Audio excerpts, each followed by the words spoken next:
Bom dia, povo de Deus, família querida. É muito bom estarmos juntos de novo, prestando esse culto ao nosso Deus. Eu quero chamar você para estarmos aqui, mesmo distantes, e é uma alegria muito grande estar com você. Como você percebe, nós estamos em obras.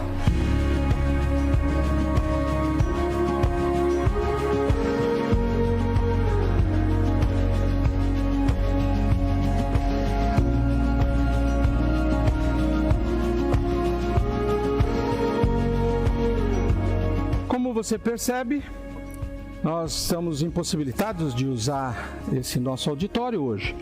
Então o nosso culto será um pouquinho diferente. Daqui a pouco nós vamos ouvir a mensagem da Palavra de Deus pelo Rogério. Mas antes eu preciso dizer duas coisas.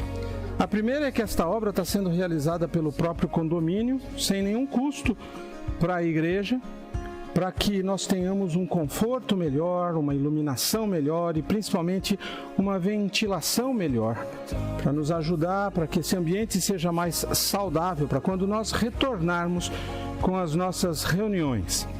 E uma segunda coisa importante que eu quero dizer para você é que no próximo domingo, dia 9, Dia dos Pais, nós vamos realizar uma ceia. Mas vai ser uma ceia em família, uma ceia em casa.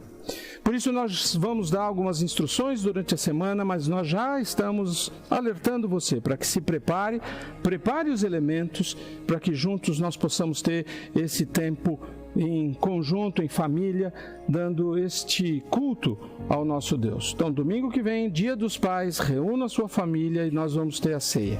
Agora nós vamos orar e daqui a pouco nós vamos ouvir a palavra de Deus transmitida para nós. Pai amado, eu quero te agradecer por este tempo e por tudo isso que está acontecendo com a nossa igreja. E eu te peço agora que o Senhor fale através do seu servo, através da tua palavra aos nossos corações. Aceita este culto da maneira que nós podemos fazer agora e nós pedimos que nos abençoe. É em nome de Jesus que nós oramos. Amém. Bom dia, queridos. Que bom que a gente está junto mais uma vez. Que bom que a gente pode contar mais uma vez com a tecnologia para a gente estar junto, mesmo distantes, de forma remota, mas o Espírito é um só que nos une. E foi um pouquinho diferente hoje, daqui desse lugar, dessa forma, mas eu tenho certeza que o Espírito quer falar ao meu e ao seu coração. Hoje, um pouco diferente, eu gostaria de tratar com você sobre um assunto, talvez você já tenha visto nas mídias sociais, no seu celular, sobre a nova série de estudos que a gente está preparando para os GPS, para os nossos grupos pequenos. A gente vai fazer 9 estudos sobre as 9 virtudes do fruto do Espírito, para mim e para você. Espero que isso edifique a sua vida. Eu tenho certeza que Deus vai falar ao nosso coração.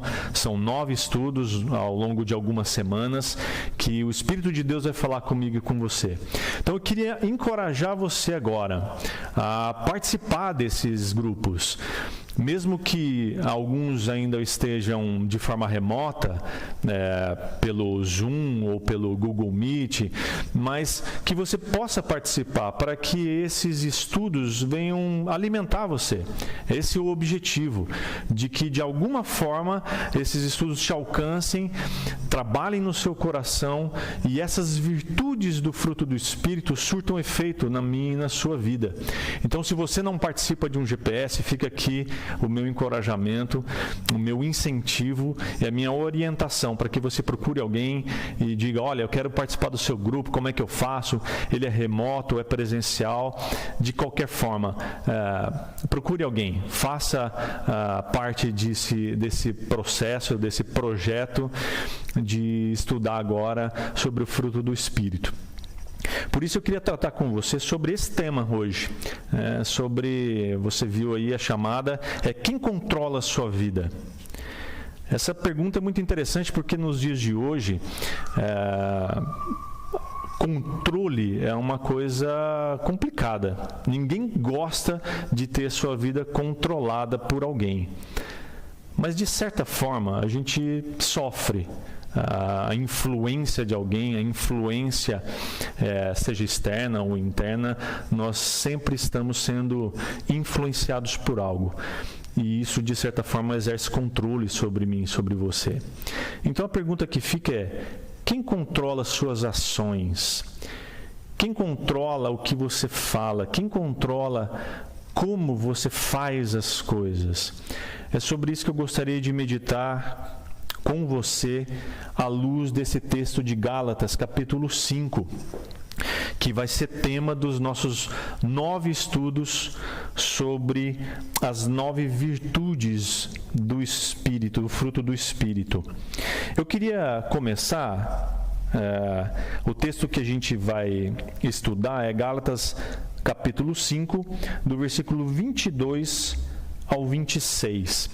Mas antes, eu gostaria de ler com você o versículo 13 do capítulo 5, que diz assim: porque vocês, irmãos, foram chamados para viver em liberdade. Não a usem, porém, para satisfazer a sua natureza humana. Ao contrário, usem-na para servir uns aos outros em amor. Então, nesse verso, Paulo está nos dizendo que nós somos chamados para viver em liberdade, porém, sem usar essa liberdade para satisfazer a nossa própria natureza. Ao invés disso, usar essa liberdade para servir uns aos outros em amor. E agora o verso 16 diz assim: por isso digo, deixem que o Espírito guie sua vida. Assim, não satisfarão os anseios de sua natureza humana. Uma das grandes ajudas para que eu e você não permitamos que a nossa natureza governe e guie a nossa forma de agir, de pensar e de falar, é permitir que o Espírito Santo nos guie. Permitir que o Espírito Santo tome as rédeas da nossa vida, tome a direção da nossa vida. Assim, nós não vamos satisfazer os desejos de nossa natureza. Então, quando a gente deixa a nossa natureza prevalecer e guiar a nossa vida, o texto continua dizendo, e ele vai nos enfatizar isso, de que os resultados são extremamente claros. Presta atenção nos resultados de quando a gente deixa a nossa natureza guiar a nossa vida. Olha só essa lista, muito interessante ela. Imoralidade sexual, impureza, sensualidade, idolatria, feitiçaria, hostilidade, discórdias, ciúmes, acessos de raiva, ambições egoístas, dissensões, divisões, inveja, bebedeira, festanças desregradas. Agora, essas festanças desregradas tem até um número, né? Acima de 9 é proibido no decreto municipal. Acima de 9 pessoas na sua casa, uma festa, um churrasco, é proibido. Tome cuidado. E outros pecados semelhantes. Agora, faz um esforço de não pensar em ninguém agora. Você ouviu todas essas qualidades ruins ou resultados de uma vida regida pela natureza humana. Às vezes a gente fica pensando, puxa, mas o fulano, hein? O fulano gosta de uma festinha desregrada, o outro é invejoso. Mas eu quero pedir para você agora fazer um exercício de não pensar em ninguém, mas olhe para a sua própria vida. Imagine-se numa dessas situações aqui. Será que uma delas se encaixa com o seu modo de vida, as suas ações, o seu jeito de falar, o seu jeito de agir nas mais diversas situações? Será então que o controle da sua vida pode estar nas mãos simplesmente desse reflexo da natureza humana? se a resposta for sim, eu gostaria que você abrisse o seu coração, o seu entendimento para aquilo que a gente vai estudar de agora em diante. Em João 15, Jesus nos diz que todo cristão é chamado para produzir o fruto da videira. A nossa relação com Jesus Cristo se dá pelo Espírito Santo. E é Ele quem produz em nós o caráter de Cristo. E assim, nós podemos ver em nós a produção desse fruto. Então, assim como diz o verso 5 de João 15, que diz assim: eu sou a videira, vocês são os ramos. Quem permanece em mim e eu nele, produz muito fruto. A chave aqui é permanecer nele e ele em mim. Porque se isso acontecer, meu irmão, minha irmã, a Bíblia diz que a nossa natureza é transformada. E se ela é transformada, então alguém passa a dirigir a minha e a sua vida. E esse alguém é o Espírito Santo de Deus. No texto de Gálatas que a gente está lendo, Paulo está falando de um estilo de vida regido pela natureza humana e chama isso e o resultado disso, ele chama de obras da carne.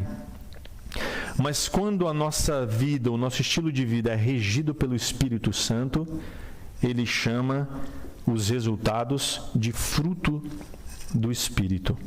Mas por que Paulo trata aquilo que é da carne como obras e aquilo que é do Espírito como fruto? Bom, obras falam de esforço, fala de empenho. Fruto é algo natural. A mudança das obras para fruto é importante porque remove toda a ênfase no esforço humano. Muitas vezes a gente quer agir pelo esforço humano, pela força do nosso braço. E não é assim que a coisa acontece quando a gente está falando do Espírito Santo. Quando o Espírito age na minha e na sua vida, ele remove qualquer possibilidade da força do meu braço, do meu empenho ser ajudador.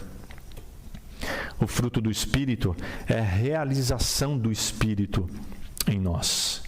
O fruto do Espírito cresce na vida do cristão de uma forma gradual. Ninguém consegue ver uma fruta crescendo instantaneamente na árvore. Ela vai crescendo. E quando você percebe, ela já está lá, madura, pronta para ser colhida, pronta para ser saboreada. É a mesma coisa que acontece comigo com você. Alguém pode dizer assim: puxa, alguns anos atrás eu jamais seria tão paciente, não teria tanto autocontrole para enfrentar tal situação. Isso acontece frequentemente. Eu olhando para trás na minha vida, eu penso, puxa, muitas coisas que eu agia de forma impulsiva lá atrás, hoje eu pondero mais. Hoje eu respiro fundo e tento contornar. Outras ainda não. É assim que o fruto do Espírito age em nossa vida. De dentro para fora. É gradual. O Itamir Neves diz que no nosso viver diário, o fruto colhido evidencia quem controla o nosso ser. Quando nós somos controlados pela natureza espiritual, os resultados são visíveis. As 9 virtudes produzidas em nós pelo Espírito podem ser classificadas em 3 áreas. Primeiro, a atitude do cristão para com Deus. Segundo, a atitude do cristão para com as outras pessoas, para com o seu próximo. E terceiro, a atitude do cristão para com ele mesmo.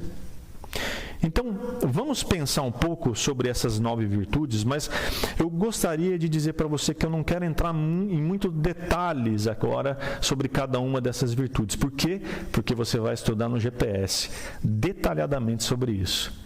Você vai degustar cada uma dessas virtudes do fruto do Espírito para a sua vida.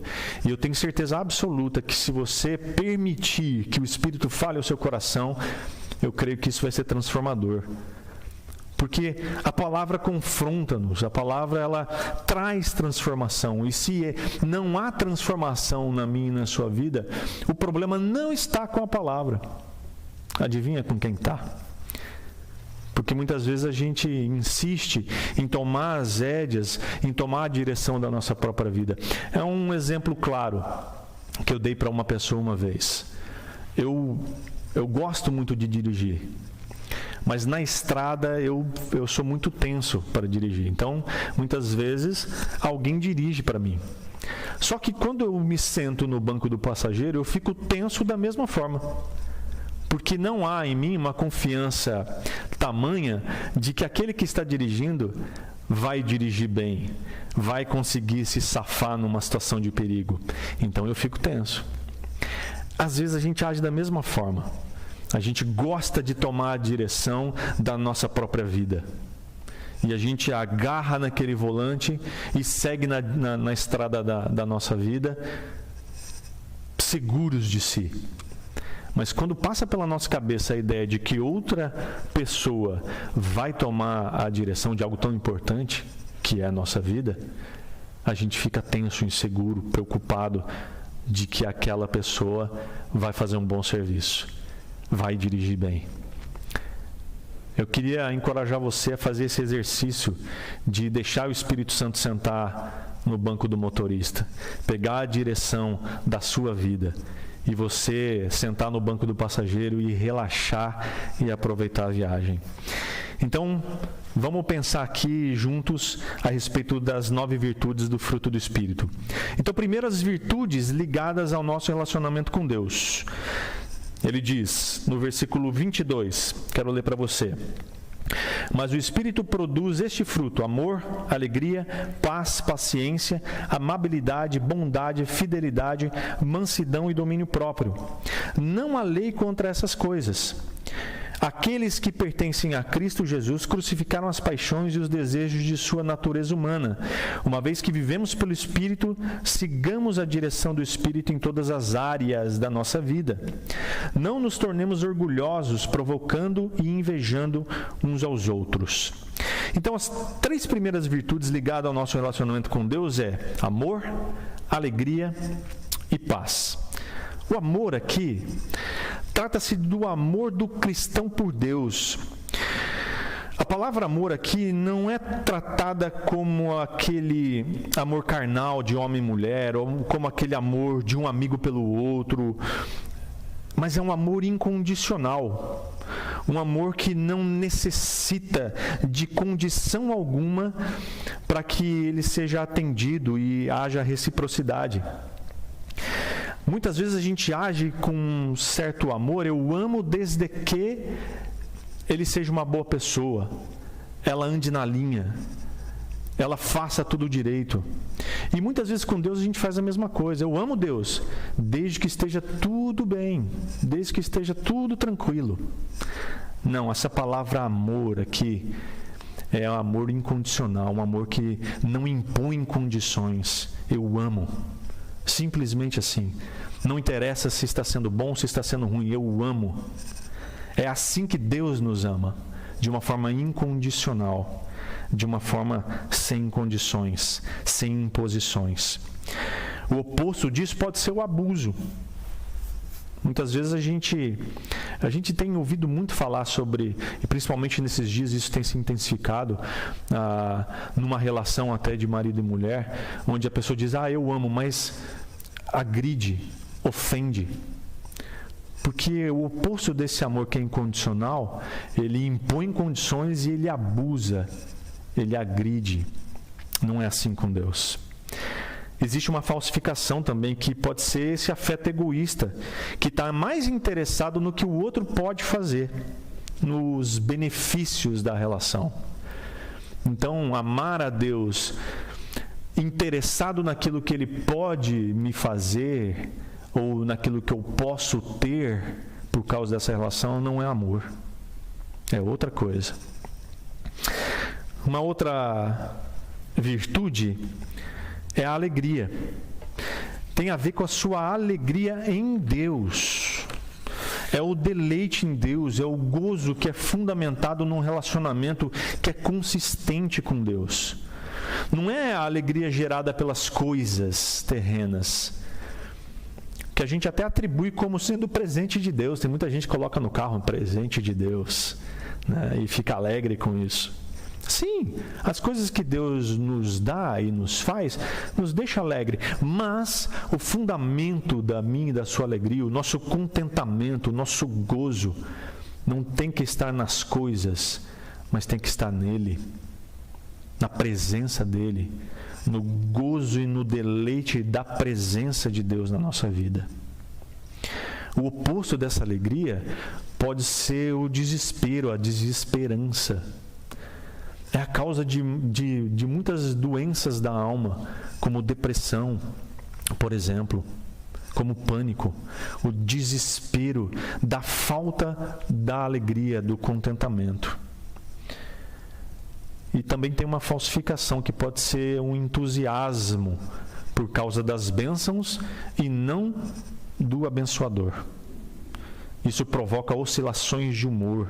Tem gente que está lá em cima, num nível máximo de alegria, e amanhã está lá embaixo, se esquecendo de tudo aquilo que Deus fez aqui. E só com o foco todo voltado para aquilo que não deu certo. Isso não é alegria. E uma terceira coisa que tem a ver com a nossa relação com Deus, uma terceira virtude do fruto do Espírito, é a paz.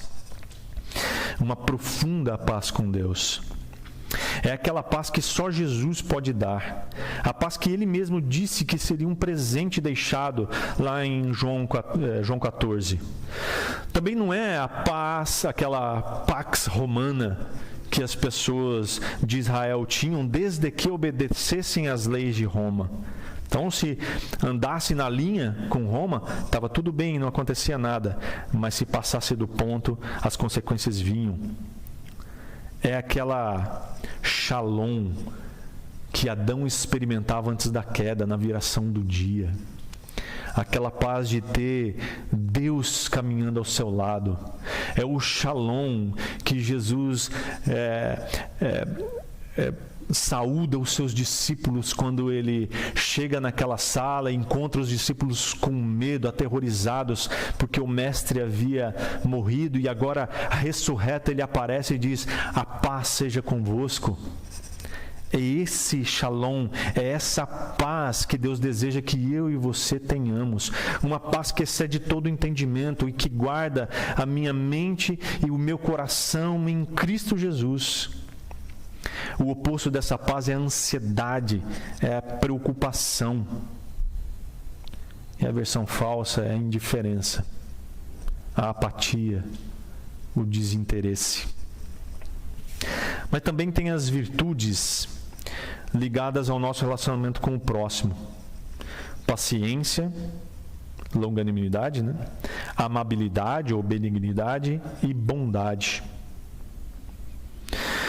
Longanimidade ou paciência tem a ver com ter paciência com quem te irrita ou te persegue. O significado dessa palavra é literalmente ânimo espichado ao máximo. Nesses dias que nós estamos vivendo, paciência é algo que está cada vez mais raro. As pessoas não estão tendo paciência de lidar com tudo isso. Não tem paciência de se relacionar de forma remota. Não tem paciência de trabalhar dessa forma, de home office, com os atrapalhos que existem no dia a dia.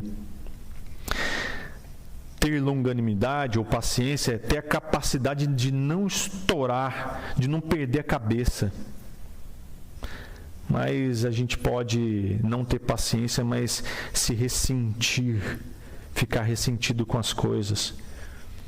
A falta de paciência gera em nós esse ressentimento, essa amargura. Mas também a pessoa pode ter uma paciência camuflada, que é um cinismo, uma falta de cuidado, de dizer assim: isso é pequeno demais para me preocupar. Uma outra virtude ligada ao nosso relacionamento com o próximo é a benignidade ou amabilidade. É uma questão de disposição. Significa gentileza. É uma disposição gentil e bondosa para com os outros. É a prática de servir o outro. Prática. Não fica só na teoria. Ele realiza, ele pratica o serviço para abençoar o outro. E abençoa sem olhar a quem. Nem espera recompensa. Muitas vezes o oposto disso é inveja, porque a gente olha para o outro e é incapaz de se alegrar com a alegria dele. E muitas vezes também a gente pode agir de forma falsa com a benignidade, uma amabilidade, realizando obras que são manipuladoras. Porque na verdade a gente faz o bem para que a gente se sinta bem. Você já viu isso? Muitas pessoas realizam o bem para o outro, mas com o intuito, com o objetivo de se sentir bem com aquilo. Puxa, hoje eu fiz a minha boa ação. Uma terceira virtude, que é ligada também à nossa relação com o outro, é a bondade. Refere-se mais a palavras e atos. Significa integridade. É sermos a mesma pessoa em qualquer situação.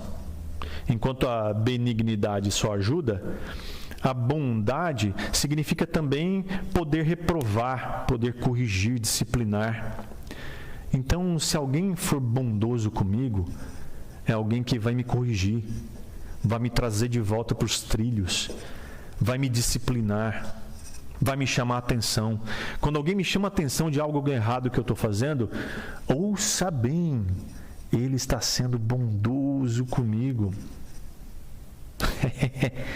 E às vezes a gente age de uma forma não muito boa. A palavra do momento agora é, a gente cancela. Mas ele está sendo bondoso comigo, com você. Jesus mostrou bondade, por exemplo, ao purificar o templo, quando ele expulsou aqueles mercadores.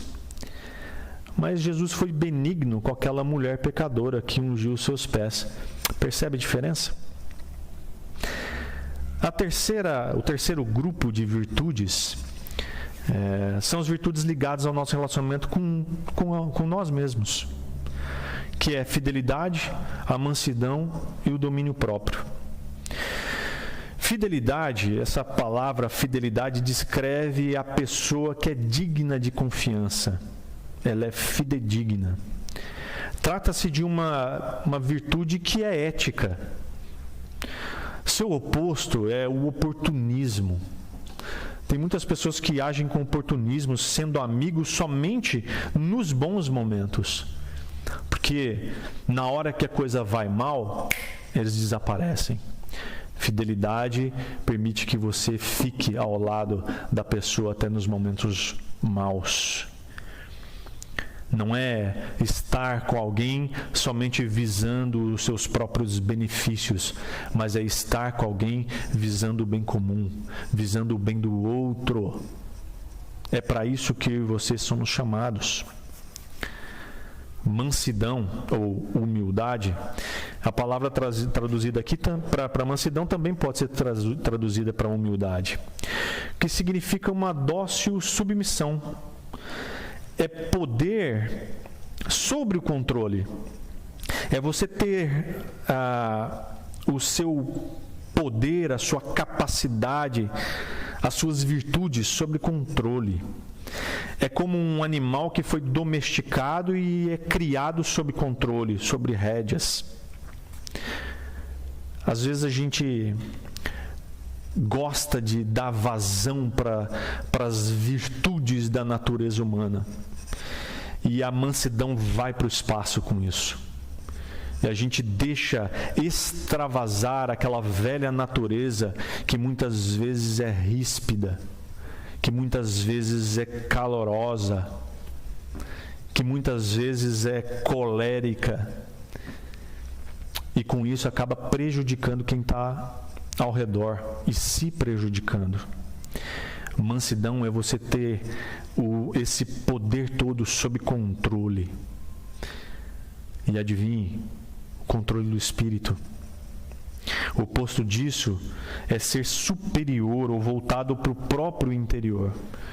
É você olhar as coisas de cima e dizer, não, eu detenho todo o controle, eu detenho o poder sobre minha própria vida, eu sei o que é bom para mim. Humildade não é o mesmo que inferioridade. Eu gosto de uma definição sobre humildade, que é você ter a ciência de que alguém pode fazer o que você faz, e você faz bem feito, alguém pode fazer tão bom quanto, ou melhor do que você. Reconhecer isso é ser humilde. E por último, domínio próprio. Significa o domínio dos próprios desejos e apetites, é ter autocontrole, é colocar o importante, preste atenção nisso, é colocar o importante acima do urgente, em vez de sempre ser impulsivo e descontrolado. Paulo termina essa parte dizendo o óbvio, que não há lei para essas coisas. Com isso, ele destaca que para aqueles que são virtuosos, ou seja, permitem que o Espírito controle sua vida e gere em você esse fruto que produz essas virtudes, ele permite que o Espírito controle sua vida, permite que esse fruto apareça, surja, seja reflexo na sua vida. E, portanto, não precisam de lei para governá-los. Então, se eu e você permitimos que o Espírito controle a nossa vida, se eu e você permitimos que essas virtudes do fruto do Espírito apareçam na minha e na sua vida, nós não precisamos de lei para nos governar, porque o Espírito faz isso por si. Uma vida controlada pelo Espírito é uma vida consagrada a Cristo. Nos versos 24 e 26, nós vemos o que nós devemos fazer para controlar a carne e produzir o fruto do Espírito. Então, o que a gente deve fazer? Deixar o Espírito Santo agir em nossas vidas. Nós devemos estar em Cristo e crucificar a nossa carne junto com as suas paixões e desejos, é o que diz o verso 24. Nós devemos viver e andar no Espírito, buscando sempre a sua direção para todas, eu disse todas as áreas de nossa vida. É o que diz o verso 25. Não é simplesmente a gente deixar, olha, Deus age e controla só aqui no meu domínio próprio, que eu não tenho muito, na minha mansidão, porque eu preciso ser manso. Não. É em todas as áreas da nossa vida. E nós devemos também viver em harmonia com os nossos irmãos, não sendo orgulhosos, nem provocando e nem invejando uns aos outros. É o que diz o verso 26. Como eu disse no começo, ninguém gosta de ser controlado, mas a verdadeira liberdade só terá aquele que deixar que o Espírito controle a sua vida.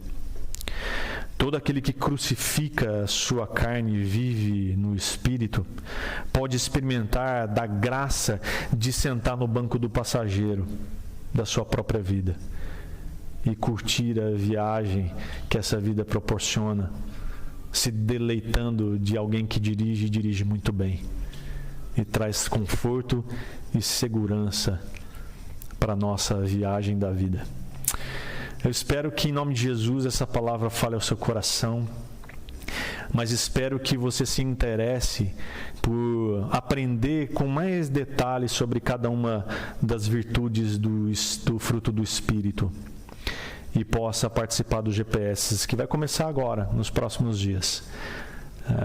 Então, eu desejo do fundo do meu coração que você termine de ver essa mensagem e procure alguém.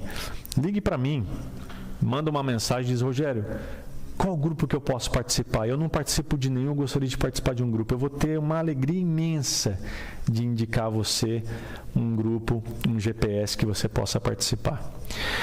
Meu irmão, minha irmã, queridos, Que Deus abençoe você, que você tenha uma ótima semana, que essa semana seja a semana onde as virtudes do fruto do Espírito sejam evidentes na sua vida.